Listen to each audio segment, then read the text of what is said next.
Naging tradisyon na natin mga Pilipino ang magsalo-salo tuwing sumasapit ang Noche Buena. Pero ngayong kabi-kabila ang dagok ng kalamidad sa ating bansa, tanong marahil ng ilan, paano kaya makapaghahanda ng simple pero masarap ngayong Pasko?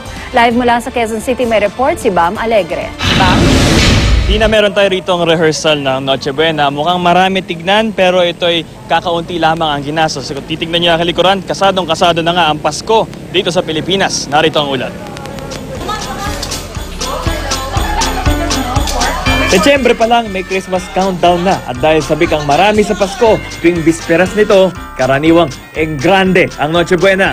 Yun nga lang tumataginting din ang gastos para rito. Tuwing panahon ng Pasko, inaasahan tataas yung presyo ng mga sangkap at sahog para sa Noche Buena. Pero ito ang mga hotline ng Department of Trade and Industry. Dapat pasok pa rin daw sa suggested retail price ang presyo. Kung hindi, ang lalabag pwede raw padalhan ng show cause letter at mananagot sa DTI. Pero hindi naman daw kailangan gumastos ng malaki para sa Noche Buena.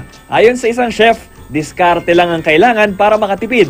Hindi natin kailangan i-sacrifice yung quality na pagkain. Kailangan natin maging creative enough to create new dishes. Halimbawa, sa budget na 500 piso para sa 5 hanggang 6 na tao, posible raw lumikha ng 3 putahe at 1 dessert. Ang spaghetti na ito, longganisa ang sahog sa halip na mamahaling sausage o hotdog. Malunggay lang din ang gamit nitong pesto na kinuha ni Chef Nathaniel sa likod ng kanyang bakuran.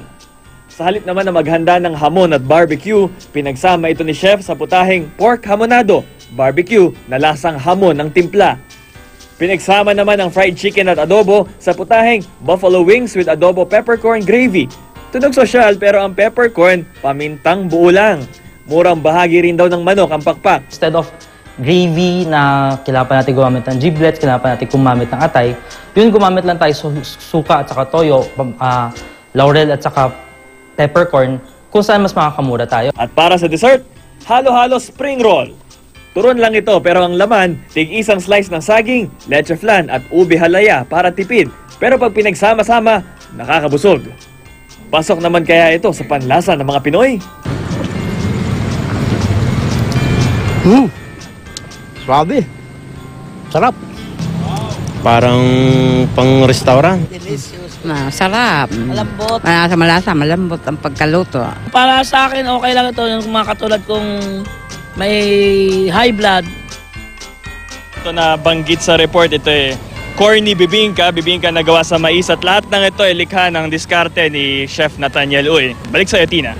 Bam, kahit nabanggit mo kasi yung mga hotlines ng DTI, pero kahit may babala kasi every year, hindi pa rin napipigilan yung pag-overprice ng ilang mga retailer.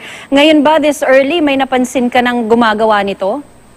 Sa pag-iikot natin sa palengke, medyo stable pa naman yung mga presyo na ginagamit sa Noche Buena. Lalo na to si Chef Uy, madalas to sa palengke. Pero yung ngayon, sa panahon ng social media, mas madali na magsumbong. Pwedeng picturean kung nakakita ng actual na instance ng overpricing. Tina?